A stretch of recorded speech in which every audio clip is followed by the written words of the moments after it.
What's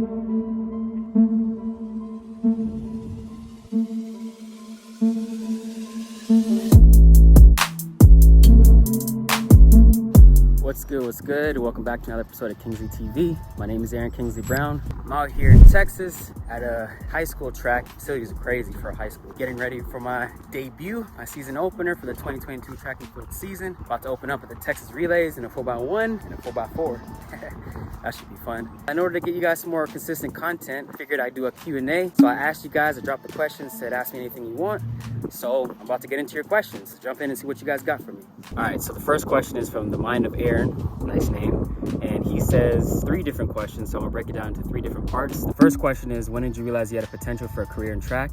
That's a good question. I really didn't know until I was maybe I'm gonna say a junior in college. No, that's not true. I'll say a sophomore in college. After I ran the Olympics, I finished 9th in the 200, raced Usain Bolt, the greatest of all time, and I held my own. So seeing that I can go toe to toe with the best in the world, I figured, hey, if I'm bumping shoulders with some of the fastest people on the planet already, and I'm just a sophomore and 20 years old, I feel like I could do this on the pro level. So I just stuck with it, kept getting better each year, and eventually I wound up here. So I'm gonna say 20 years old as a sophomore in college. Second question is, was there a time where you almost gave it up? And the answer is yes, many, many times. I feel like in track and field, when you're trying to chase a big time or medal or some kind of high achievement, pushing yourself past your limits, you're gonna be faced with challenges and met with shortcomings when you come up short. And there's been many, many times in my career where that's happened. I'm gonna say that it's about committing, quitting, and committing again. And what I mean by that is you get so emotionally drained and you fall short of your goals, and it hurts so much that you get so down on yourself. You really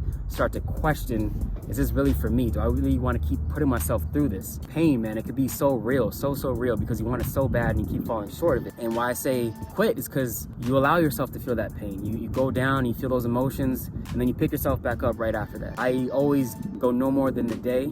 I allow myself to feel the emotions, get in tune with it, because that's healthy as a human being and as an athlete. But you never want to stay there too long. You don't want to pretend like it's not there, because then it grows, but you have to acknowledge it, and then you pick yourself back up, because the mindset of a champion is not the void of getting knocked down. It's getting knocked down and being able to get back up. So that's why I say quit, commit, quit, commit, quit, commit. Because you get back down, you feel like quitting, but then you recommit again, reaffirm that yes, this is what you want to do with your life. You want to chase these goals, and you get back up and go chase it. So keep chasing. The third and final question is, if I wasn't an athlete, what is a career choice that I would have chosen? Well, the obvious answer would be influencer, because that's kind of what I'm trying to do now. I'm on social media, Kingsley TV, got it popping. I'm also on Instagram, do some stuff over there. But if I had more time besides being a full-time athlete, I would definitely dedicate my energy and my time and my creativity into that and try to be that full-time. But I always wanted to be a lawyer. That was something that I grew up thinking I was going to do. Fun fact is my major is in political science. Not a lot of people know that because I don't really talk about it, and I don't have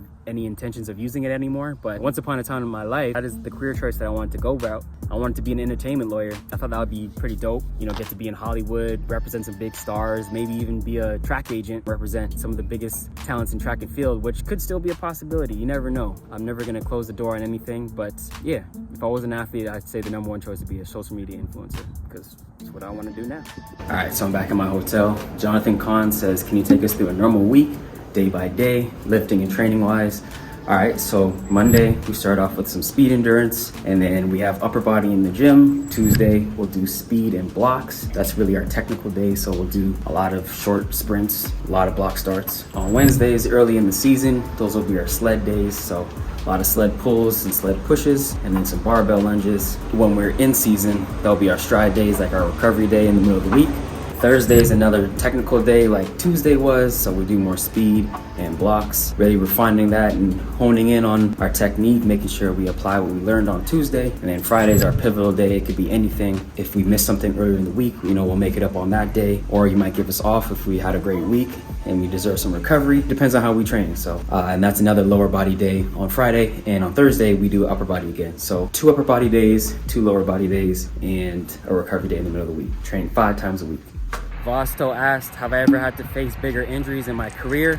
I have been pretty fortunate that I've only had smaller injuries that haven't kept me out too long, but I did have 2 pretty big injuries, one in high school, my senior year, when I tore my hamstring, and also in 2017, I had a grade 2 strain in my quad. Those are 2 of the biggest injuries that I've had, but I've had a whole bunch of smaller injuries that haven't kept me out too much, but have been reoccurring, so I had to definitely pay attention to those, because if you don't, they turn into bigger injuries.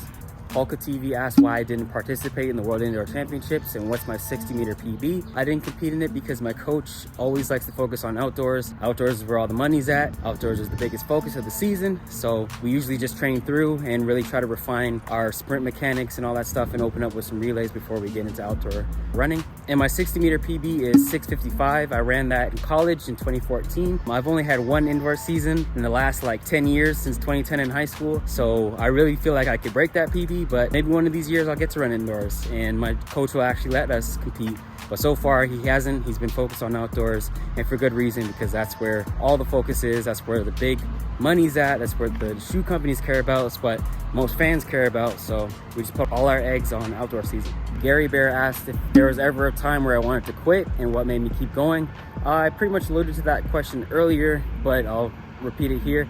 I basically did want to quit for a moment when I fell short of my goals. It was frustrating. Felt like I wasn't improving, I wasn't getting better, and I didn't see the light at the end of the tunnel. So I had a lack of faith at that moment, but I restored my faith by just focusing on my goals and just seeing positives out of every negative situation. There's always lessons you can learn and things you can use to get better and improve. And there's always the opportunities that are still ahead of you. So rather than focus on the ones that you missed, just focus on the ones that are still out there for you to go chase. My mantra has always been bouncing back and being resilient, overcoming obstacles and being better in the future, using that to strengthen you. So yeah, I just followed that motto, kept going, kept pushing, kept grinding. Gary Bear also asked what is my 400-meter PB, and is 46:33. I've only ran the 400 one time in the open, and I'm gonna run it again next week at the Florida Relay, so looking to break that there. Hopefully crack the 45 barrier and set myself up for a good season with some solid 400-meter background training. Vosto asked, have I ever tried to run distance, and if I did, what event did I run? The longest I've run on the track is 400 meters, but I did run cross country. That was tough. That was back when I was younger, like in middle school. I actually ended up walking at one point because I didn't know you're supposed to just keep running the whole time. But I was actually pretty good, because even though I walked, I was still able to sprint and catch some people at the end. So, you know, I could have been maybe an 800-meter runner in a past life, but not in this one. I'm all sprints, baby.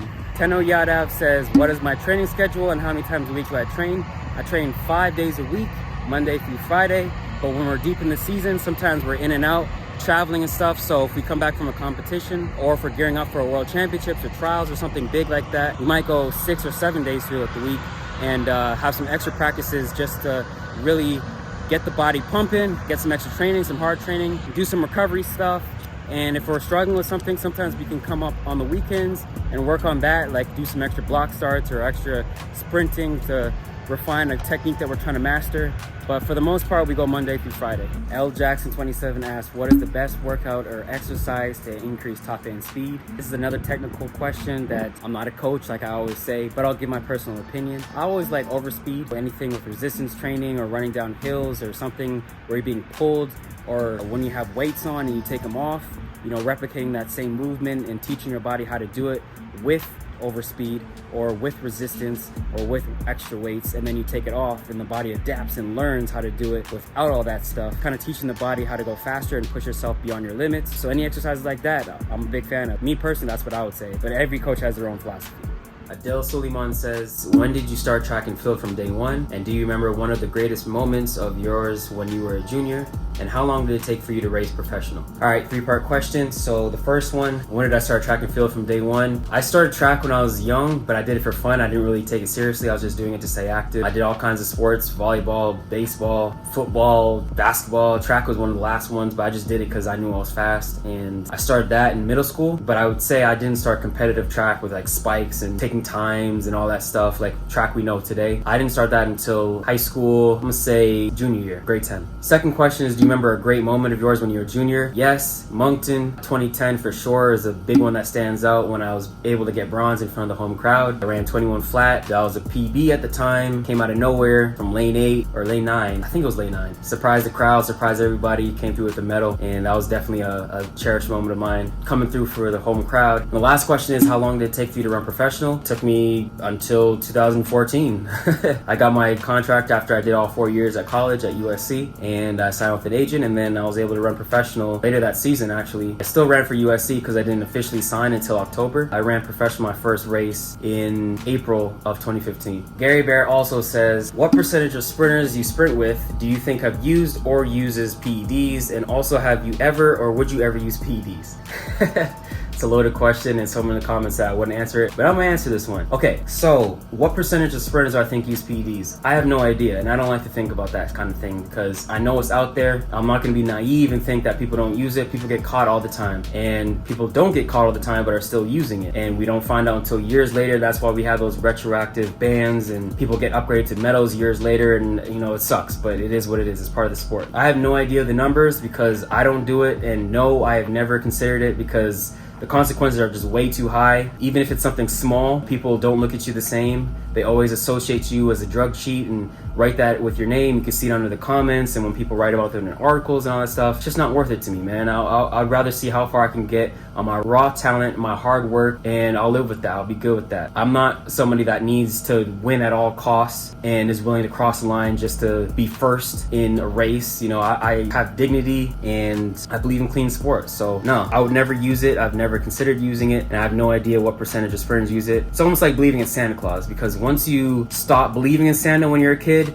you don't do the same things that you would do to keep you off the naughty list. And it's the same thing in sprints. If you believe that everybody's out there cheating and you think that you don't have a chance because this person's got an unfair advantage, you're not going to work as hard because it's discouraging. You're going to think, oh, I'm limited in how far I can go. But I choose to believe that my own talent and hard work will take me as far as I can go, and I'm going to live with the results of where I land. So maybe there's some people that beat me that cheat. Maybe they're clean. I don't know. I don't know the numbers, but it's a part of the sport, and I don't like to think about it. I don't know. That's just how I like to operate. I like to believe in the sport and believe that what I'm doing, I can go out there and win regardless. It's meet day, so I'm going to finish getting ready. Got the Nike fit all laid out. Yes, sir. All right, let's finish this up. Leonardo says, have you ever tried jumping events? If so, what are your PBs? I have tried jumping events. I did high jump when I was really young. I was trash. I don't remember what I jumped. It was nothing good. I don't even think it's on my books because it was like unofficial measurements when I was a little kid. And then I did long jump in high school. I was pretty good actually, but I could never hit my mark. I was always jumping way before the line. So they measured from where I jumped, and I was jumping like 7 meters like 2 or something like that. But because I was way behind the line, it was officially like 6, 7 or something like that. So looks trash, but I was actually good. And if I actually had a coach and trained up for it, I could be good in the long jump. I got bunnies. Lympholithumia says, I'm an up-and-coming 100-meter and 200-meter sprinter working towards qualifying for the World Champs and Commonwealth Games. For a few months now, I've been feeling like I'm not making progress. Could you give me advice on how to mentally deal with hurdles like these? Thank you, and good luck for your outdoor season. All right, first of all, appreciate the good luck and the well wishes. Second of all, these things happen, especially in track and field, man. When you're dealing with seconds and tenths of a second and hundredth of a second, it's very, very hard to beat that and run personal best. So there's gonna come a time where you just aren't hitting personal best and you feel like you're not making progress. But it's key to look at the bigger picture. Don't look at it so much like day by day, did I make this big jump? Did I make this big jump? It's like small incremental improvements that over time yield big results. So a way that you can overcome that is to look at something that you did to get better each day. And no matter how small it is, maybe it's just viewing a good practice with your coach, or working on something technically or mentally getting better, or just surviving a workout that you thought you wouldn't get through. Just small gains that you can tell yourself, okay, today I made a little bit of progress. No matter how small,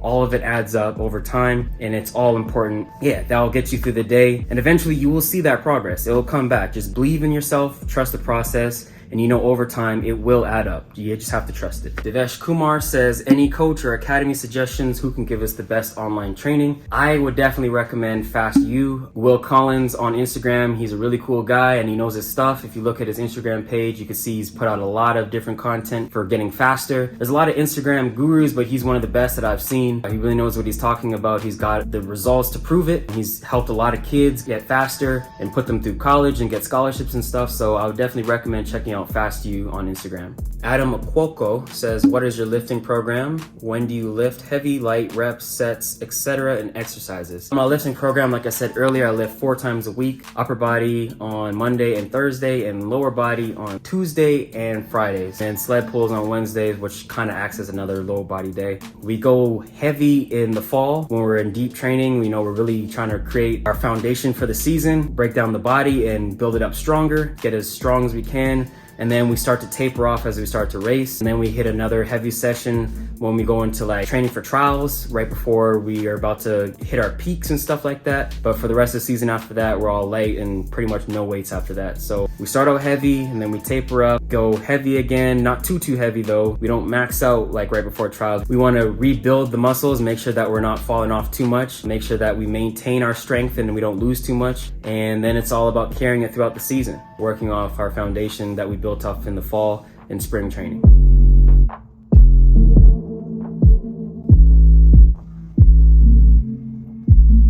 All right, y'all, that's all from me in this Q&A. I got a track meet to run. Let me know down in the comments if you enjoy this type of video and you want me to make more in the future of my track meets. Don't forget to subscribe to the channel and like this video if you enjoyed it. Thanks for watching, and I'll see you in the next one.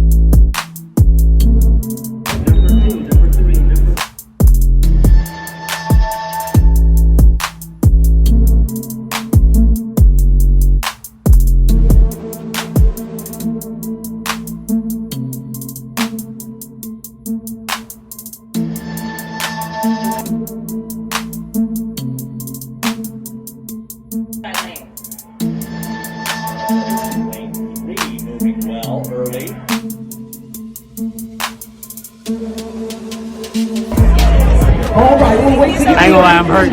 Head a little dizzy. I don't know how you guys run the next 4. Week in, week out, I'm good for 1. That's about it. I'm cooked. Just ran the 4x4. Mouth was cotton mouth. I could barely speak, but gave my all, man. We only had 2 legs. How we're gonna squirm out of it and not have to run it, but Jerome wanted to run, so we rock, paper, scissors to see who's going first. Luckily, I won that 1 second. It was tough, man, but I gave my all, and I caught someone, so I held my own. I died today, but I got better. That's what matters most. Season 2022, it's off with a bang, baby. Let's do this. 400 up next, phase 45, let's go. Signing out. I'm gonna do a bonus one because it came in late. First, last ask, how fast was I at each grade level in high school? Grade 9, I ran 11.3 or 11.4, one of those. Grade 10, I ran 10.7. Grade 11, I ran 10.4. And grade 12, I ran 10.3 when dated and 10.4 legal.